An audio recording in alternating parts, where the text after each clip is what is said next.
아쿠타가와에게는 요시다 야요이라는 첫사랑이 있었는데요. 그와 그녀는 서로를 절실하게 사랑해 결혼을 하려 했지만 그의 가문에서 그녀를 강력하게 반대하며 그녀가 집에 방문하는 것조차 허락하지 않았다고 해요.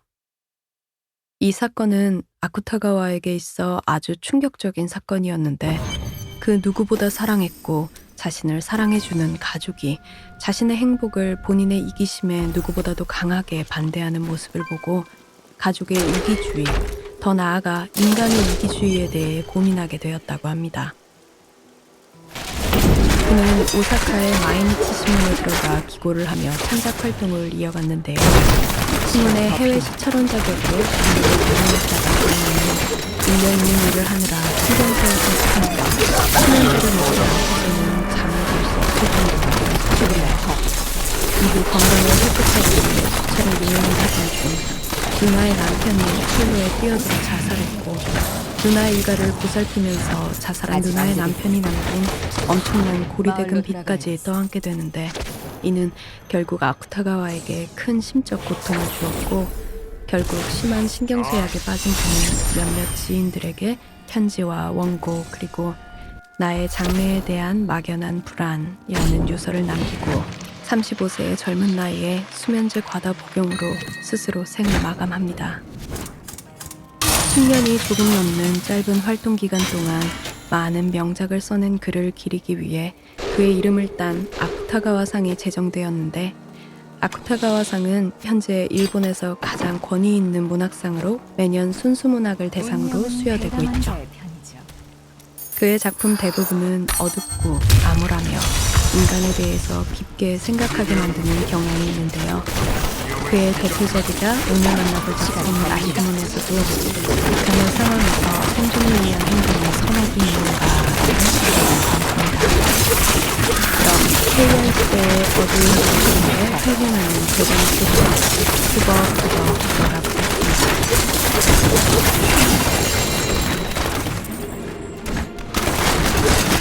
어느 날 해질녘이었다. 화인 하나가 라쇼문 아래서 길을 걷고 라쇼문은 스카프대로에 있었으니 이 남자 말고도 누군가가 있을 법도 한데 이 남자 말고는 아무도 없었다. 이용무드 최근 9세일 동안 극도는 지진이며 회오리 바람, 화재와 기근 등의 재난이 연달아 일어났다. 그 때문에 성내는 심상치 않은 쇠락을 맞이하고 있었다. 그러자 올커니하고 여우나 너구리들, 도둑들도 몰려와 살았고 결국은 돌돌 썩어있는 시체들을 이문에 가져다 버리고 가는 성취까지 당했다. 그래서 땅거미가 지고 나면 사람들이 기분이 나쁘며 이문 근처에 있는 아래들이 앞이 되어버린 것이다.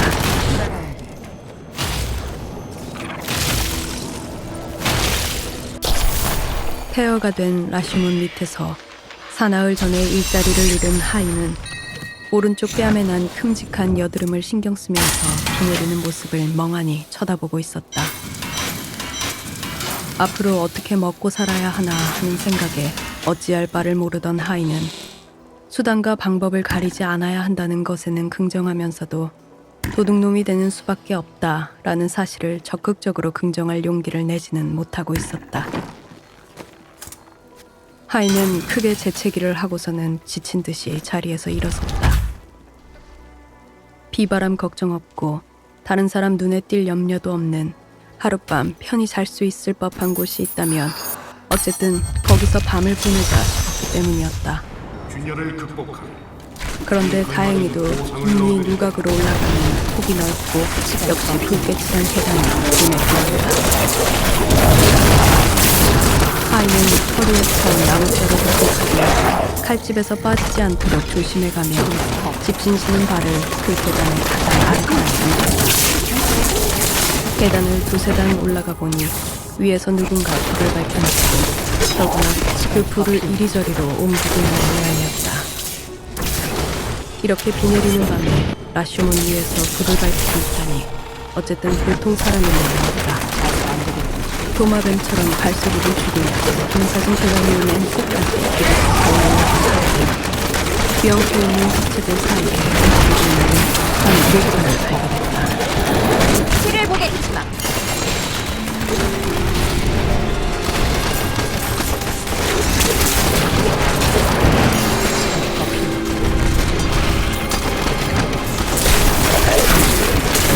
녹음나무 껍질 같은 색깔의 옷을 입은 키가 작고 여리고 머리가 허옇게 된 원숭이 이건 막국의 뿌리다. 그 노파는 오른손에 고백질 소나무 가지를 들고 숫새 하나의 얼굴을 옆으로 내려가고 있었다. 하인은 루칼은 공포에 남은 사할은 호기심에 사로잡혀 한동안은 숨을 쉬는 것도 잊고 있었다. 조금만 더. 옛날 누군가의 말을 빌자면 머리카락이 쭉 뛰어서는 듯한 느낌이 들어서였다. 노파는 소나무 가지를 바닥 판자 사이에 띄우더니 지금까지 쫓아보던 식새의 머리에 그 소나무를 이건 마치 막국의 뿌리다. 어미 원숭이가 새끼 원숭이의 입을 잡듯이 그 길다란 머리카락을 한 번씩 뽑기 아직 시작했다. 안 되겠군. 그 머리카락이 하늘씩 뻗히는 데 따라 하인의 마음에서는 공포심이 조금씩 사라져갔다. 마음에 들어가야 그리고 동시에 노파에 대한 격렬한 숭우가 조금씩 솟구쳤다.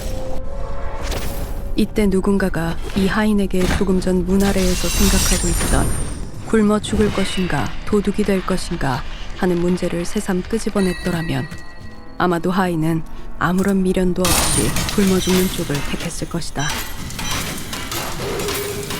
하인은 양발에 힘을 주고 느닷없이 계단 위로 뛰어 올라가 칼자루를 손에 쥔 채 성큼성큼 노파 앞으로 다가섰다. 노파는 하인을 보더니 마치 새총이라도 맞은 듯이 펄쩍 뛰어올랐다. 하인은 노파가 시체들에 걸려가며 허둥지둥 도망치려 하는 앞을 막아섰고 노파는 그래도 하인을 밀고 도망치려 했다. 하인은 마침내 노파의 팔을 잡았고 억지로 그 자리에 주저앉았다. 마치 달개 다리처럼 뼈와 가죽뿐인 팔이었다. 무슨 짓을 하고 있었지? 말해. 대답 못하면 이거야.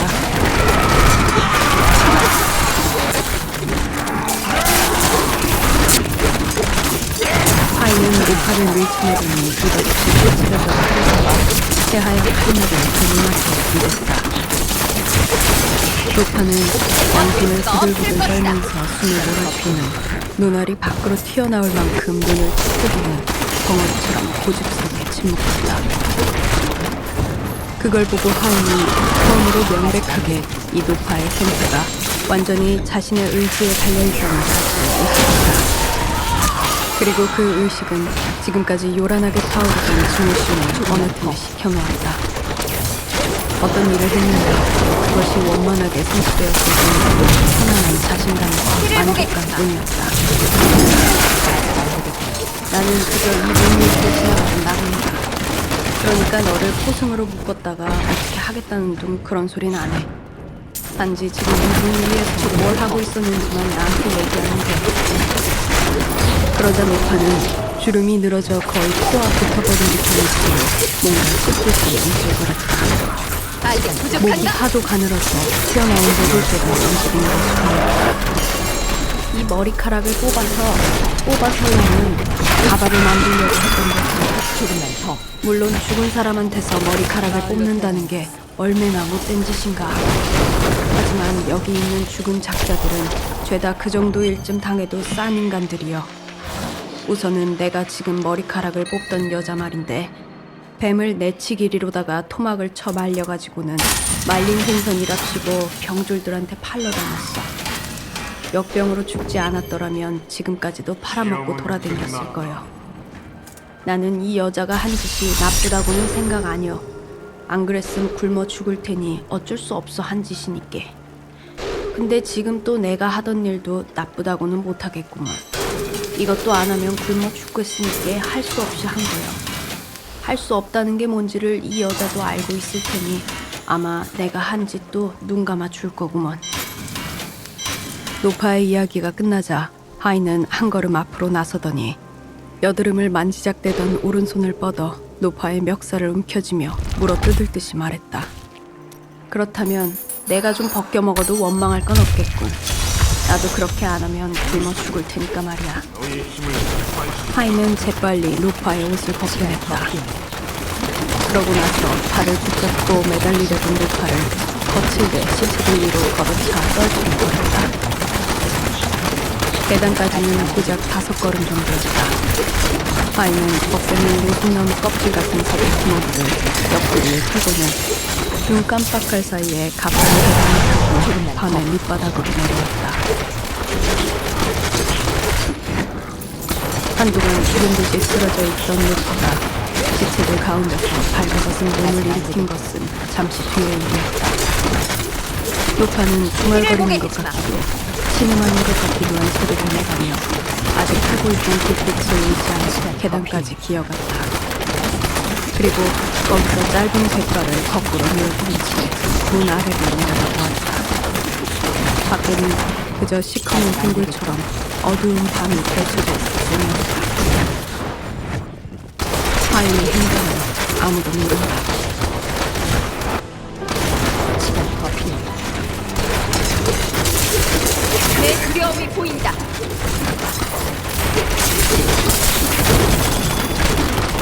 아주 짧은 단편 라슈몬을 만나보았습니다. 라슈몬이라는 이름으로 여러 편의 단편이 수록되어 있고요. 그중 오늘 읽은 라슈몬과 또 하나의 단편 검술숲이라는 원작으로 사용된 내 만든 영화가 분노를 느껴봐라. 여러분이 잘 아시는 고사와 라슈몬입니다. 라슈몬은 나생문의 일본 표시로 나생은 나성 시가지를 뜻하고 나성의 문, 쉽게 말하면 도시 외곽의 문제를 뜻합니다. 저도 잘 모르겠어서 찾아봤어요. 영화를 처음 보았을 때 감정이 어지러운 내 혼란스러운 분노를 영화인데 느껴봐라. 이렇게 원작으로 읽으니까 영화가 조금 친근하게 다가옵니다. 정말 몇 장 채 되지 않는 이 짧은 소설 속에서도 사람 본성의 핵심을 찌르는 이야기를 단순하게도 풀어놓습니다. 입에 풀칠하려면 조직질이라고 생각하는 이 양심에 어긋나는 일이 아직 진심을 부족한가? 담아서 180도로 휙휙 변하죠. 내 눈앞의 상황에 따라서 하이는 천인공노할 노파의 짓거리를 피며 다시 없을 영웅이 되었다가 노파의 변명을 듣고는 피도 눈물도 없는 아들의 객을 한치도 조주하지 않았다. 참 깃털 같은 선악을 보았습니다. 더 필요해. 또 일자리를 잃고 다시 일자리를 구할 가망도 없는 시체의 머리털이라도 뽑아야 입에 풀칠이 가능한 가난한 시대라는 점도 주로 깊은 아이러니와 힘을 실어주는 것 같습니다. 와, 오늘은 일본의 헤이안 시대까지 다녀왔네요. 여러분들 어떤 하루 보내셨나요? 제 목소리가 하루를 마무리하는 즐거운 동반자가 되었기를 바랍니다. 그보다 이미 잠드셨길 바라고요. 이만 인사드릴게요. 안녕. 짐이 너무 많아.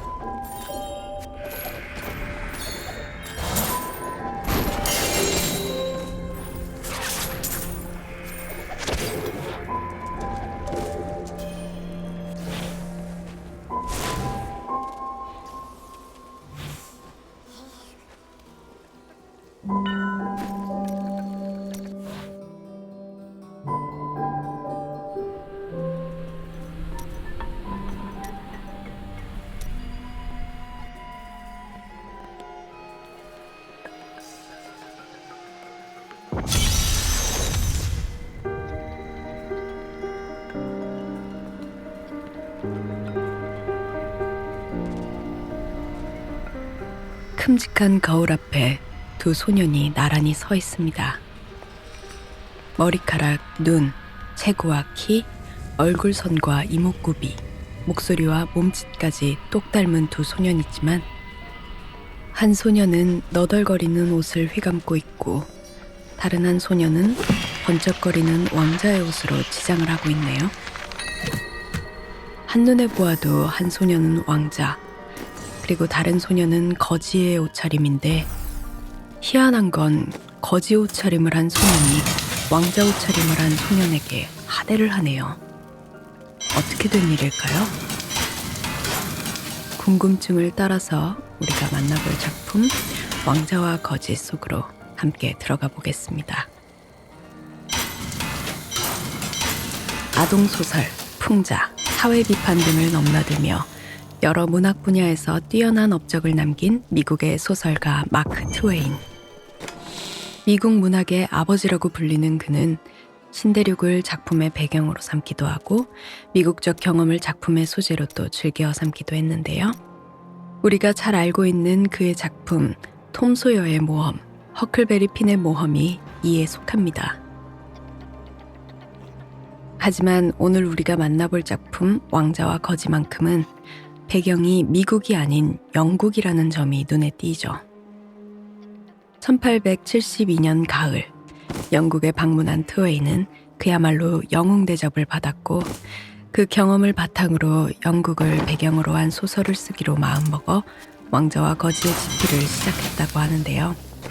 그해 여름 그는 빅토르 위고의 작품들을 비롯하여 영국사 공부를 시작했고 후에 이 소설의 시대적 배경을 1547년으로 설정한 후 주인공도 실존 인물 헨리 8세의 아들이자 헨리 8세의 뒤를 이어 영국을 통치한 에드워드 튜더로 설정했다고 합니다. 이런 역사적 사실 위에 주인공인 에드워드를 9살에서 10서너 살의 소년으로 만드는 등 문학적 상상력을 또 가미해 소설을 완성시켰고 이에 왕자와 거지는 톰 소여의 모험처럼 아동소설이긴 하지만 전통적인 역사소설 못지않다는 평을 받게 됩니다. 그는 이 작품을 집필하면서 일찍이 느끼지 못한 희열을 맛보았다고 전해지는데요. 그가 친구에게 보낸 편지에서 나는 내 이야기를 너무나도 즐기고 있는 탓에 서둘러서 끝내기가 싫습니다. 라고 밝혔다고 하니 얼마나 애정을 가졌는지 알 수 있겠죠? 그럼 마크 트웨인이 애정에 맞지 않던 그 소설 속으로 함께 떠나보겠습니다.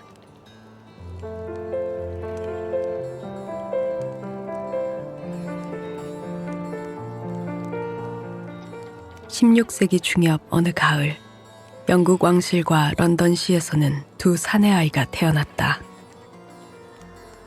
한 명은 왕세자 에드워드 튜더, 다른 한 명은 가난한 켄티 집안의 아들 톰 켄티였다. 둘은 일란성 쌍둥이처럼 서로 비슷하게 닮았으나 생활은 달랐다. 에드워드는 백성들의 축복을 받으며 자랐고 톰은 아버지와 할머니의 구박을 받으며 구걸을 하며 생활했다. 톰은 빈민굴에 살고 있었지만 왕에게 밉보여 교회에서 쫓겨난 옆집 신부에게 글을 읽고 쓰는 법을 배웠고 멋진 임금님과 왕자가 나오는 옛날 이야기를 들으며 자랐다. 그렇게 그는 자연스레 왕궁 생활을 동경하게 되었고 왕자의 삶에 대한 책을 읽고 그것에 대한 공상을 즐겨하다 보니 가난한 톰은 어느새 진짜 왕자처럼 행동하기 시작했다. 그의 말투와 태도는 눈에 띄게 예의 바르고 점잖아졌는데 이에 친한 친구들은 크게 감탄하며 톰을 자신보다 뛰어난 사람으로 우러러보게 되었다. 이렇게 따부른 분이라고는 예언자님께서 말씀 안 해주셨어요.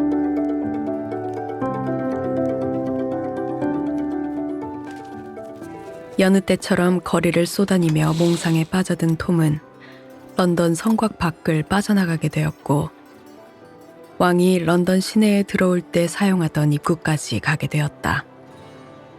때마침 왕자의 행차가 시작되었는데 꿈에서만 그리던 왕자를 조금 더 가까이서 보고 봤던 톰은 가까이 다가가다 병사에게 제지를 당하며 조롱을 받게 된다.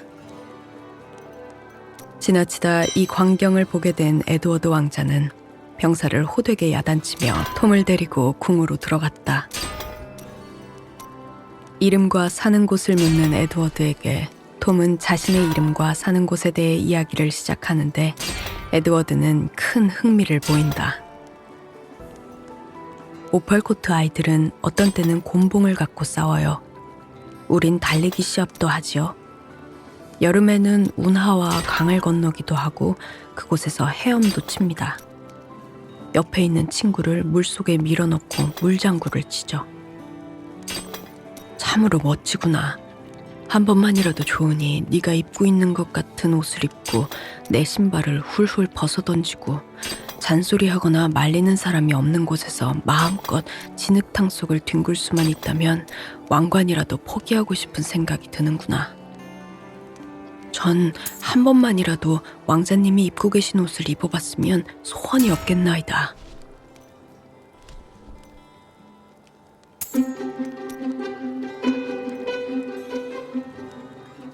그렇게 옷을 바꿔 입은 두 사람은 꼭 닮은 서로를 신기한 눈으로 바라보았고, 그러다 톰의 손에 생채기를 본 왕자는 아까 톰을 밀친 병사를 벌하기 위해 밖으로 나섰다가 왕자를 알아보지 못한 병사로 인해 순식간에 성 밖으로 쫓겨나게 된다. 하루아침에 떠돌이가 된 에드워드 왕자. 바로 그때 몸집이 크고 술에 취한 남자가 왕자의 목덜미를 낚아챘다. 바로 톰의 아비 존 켄티였다. 한편 왕자의 방에 홀로 남은 톰 켄티는 큼직한 거울 앞에 서서 자신이 입은 왕자의 옷에 감탄하기도 하고 방 안의 값비싼 장식품도 살피며 즐거운 시간을 보낸다. 하지만 30분이 지나도 왕자가 돌아오지 않자 불안해하던 톰은 왕자를 찾아온 공주에게 자신은 왕자가 아니라고 얘기하며 용서를 구해보지만 왕자가 미쳤다는 소문만 빠르게 퍼져나갈 더 뿐이었다. 소지할 수 없어. 소문을 듣고 왕자를 부른 왕은 여전히 자신이 왕자가 아니라고 이야기하는 톰이 공부를 너무 많이 해 정신이 나간 거라며 가엾게 바라보았다. 가방이 가득 그럼에도 차게 끊임없이 잘 어울리는데요. 자신이 왕자가 아니라고 말하는 톰에게 왕은 라틴어로 질문을 하고, 신부에게 라틴어를 배웠던 톰은 어설프게 대답을 하면서 왕과 신하들은 다시금 안도하게 된다. 짐이 너무 많아. 그 시각 진짜 에드워드 왕자는 톰에게 들었던 오펄코트라는 빈민굴로 괴팍한 톰의 아비에게 질질 끌려가고 있었다. 대담한 자의 편이죠. 집에 와서도 자신이 아직은 왕자라고 살수 말하는 있어요. 에드워드는 조롱과 웃음을 사지만 단 한 사람, 톰의 어머니만이 눈물을 글썽이며 그를 동정한다. 아, 가엾은 내 새끼. 바보처럼 책만 읽더니 머리가 돌아버렸어.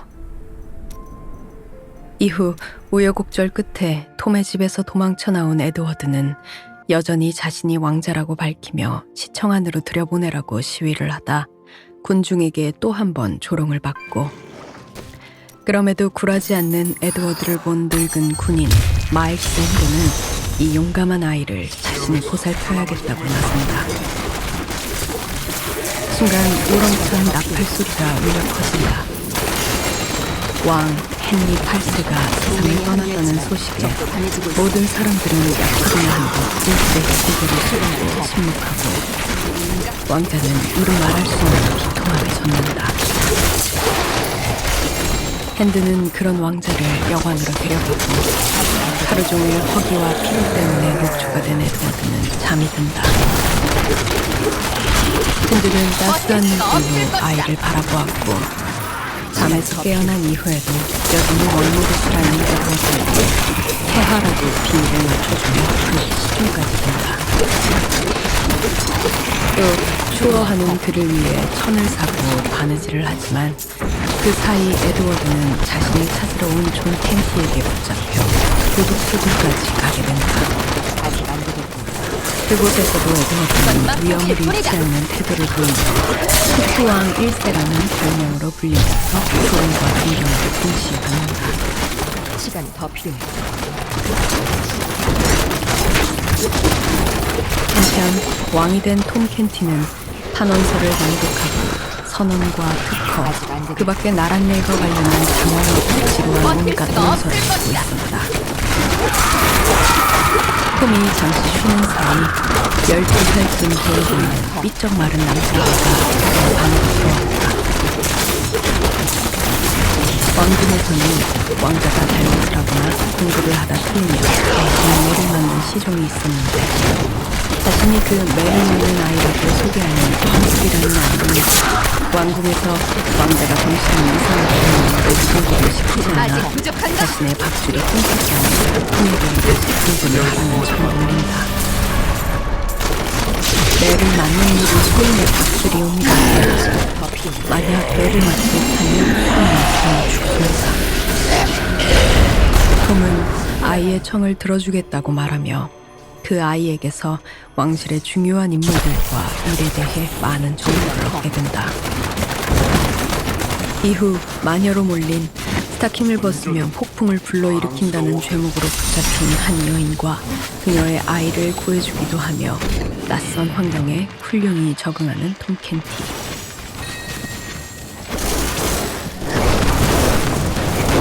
한편 도둑들을 피해 길을 헤매다 숲에 머물게 된 동맹이 에드워드 떠났지만 왕자는 적도 약해지. 어둠 속에서 윤기가 흐르는 따스한 송아지 등을 어루만지고 몸을 꼭 붙이자 웨스트민스터 왕궁의 폭신한 침대 못지않게 따뜻한 아늑함을 느낀다. 그리고 다음 날 두 소녀를 만나 그들의 농가에서 따뜻한 대우를 받기도 하고 은자를 만나 처음으로 자신이 진짜 왕자라는 걸 인정받기도 하지만 그 시간도 잠시 선대왕에게 원한을 품고 있던 은자는 에드워드 왕자를 죽이려고 하고 그때 왕자를 찾으러 나선 핸든 덕분에 목숨을 구하게 된다. 왕자는 마일스 핸든을 따라 그의 저택으로 향하지만 기대와는 달리 오늘은 박해를 당하고 핸든의 못된 동생의 계략으로 감옥 신세까지 지게 된다. 진짜 왕 에드워드가 제대로 입지도 나지도 못하고 불황자 패거리에게 희롱과 놀림을 당하고 또 어떤 때는 거지들과 살인자들과 함께 감옥에 갇히고 또 모든 사람들한테 바보와 사기꾼 취급을 당하면서 방방곡곡을 떠도는 가짜와 톰 켄티는 이와는 아주 다른 삶을 살고 있었다. 시종들이 밤에 온갖 격식을 갖추어 잠자리 시종을 들어주는 것도 아침에 복잡하고 엄숙한 의식을 갖추어 옷을 입혀주는 것도 이제는 즐거웠다는 것이다. 물론 행방불명된 왕자를 생각하면 고통스러웠고 왕자가 하루빨리 돌아와 타고난 권리와 영광을 되찾기를 진심으로 바라면서 목줄은 달콤한 것. 그러나 왕자가 나타나지 않자 톰의 마음은 새로 맛보게 되는 황홀한 경험에 무서움을 구하게 되었다.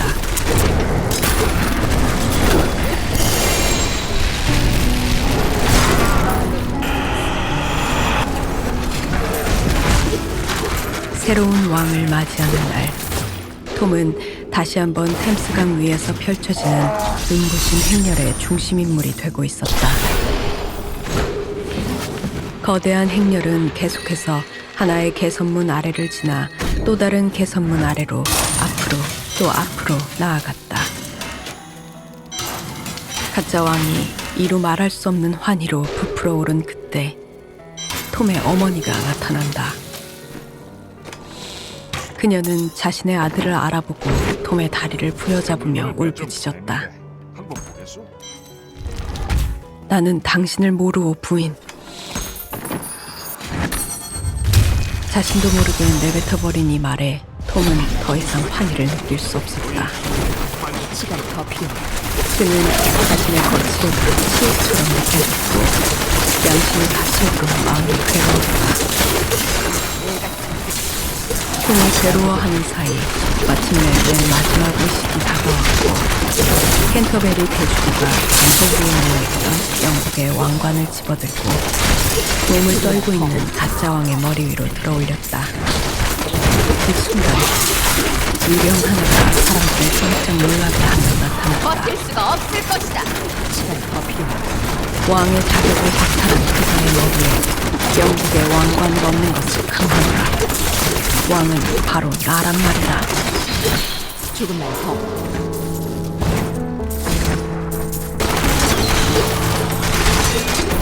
가짜 왕은 얼른 내 달려가 분노를 반색을 하며 느껴봐라. 그 앞에 그 무릎을 꿇었다. 혼란스러워하던 신하들은 자신이 왕이라 주장하던 아이에게 행방이 묘연해진 국세의 위치를 말해달라고 조금만 청했다. 더.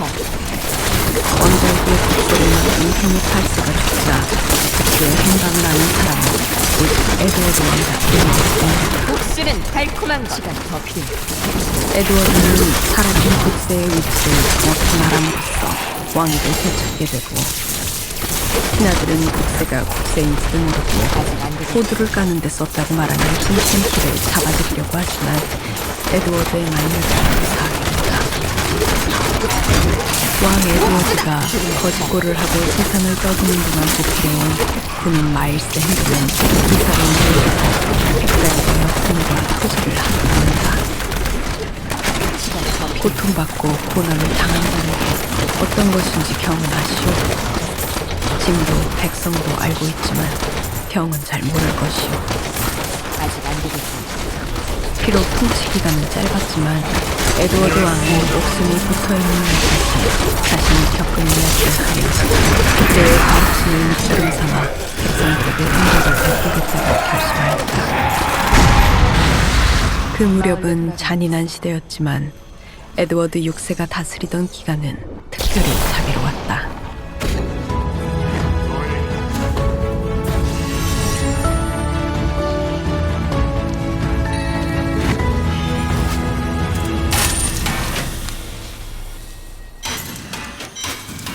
참 재치 있는 이야기죠.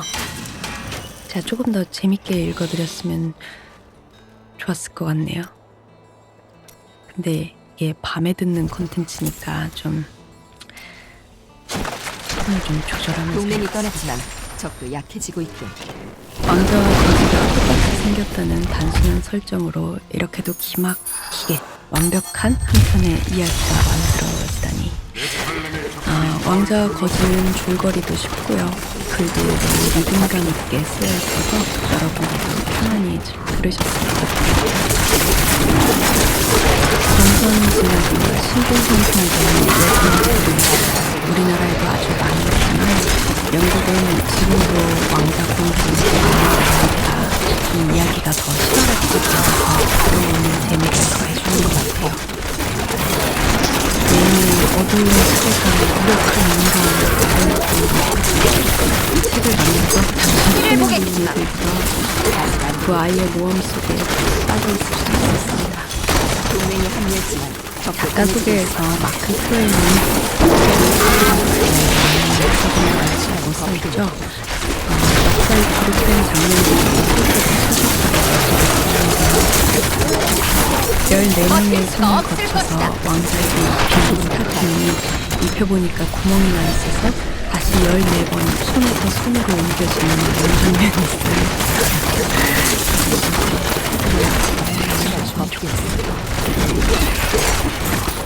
지금 이걸 듣고 있는 오늘은 어떤 하루를 지내셨나요? 안녕.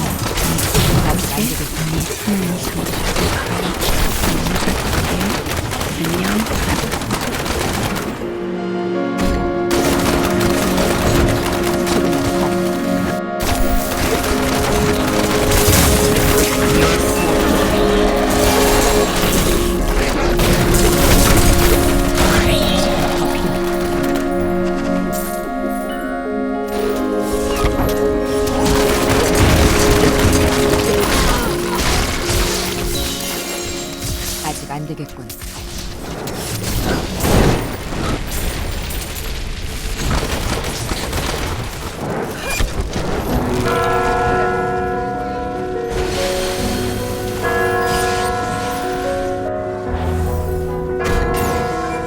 진정한 네팔렘의 비가 석양이 질 때면 이곳 모스크바의 색깔은 찬란해져요. 거리에 넘쳐나는 사원에는 동그란 황금 지붕이 그 빛을 주체하지 못한 채 주황빛 노을에 쌓여 있거든요. 하늘이 점점 더 보라색으로 변하면 거리가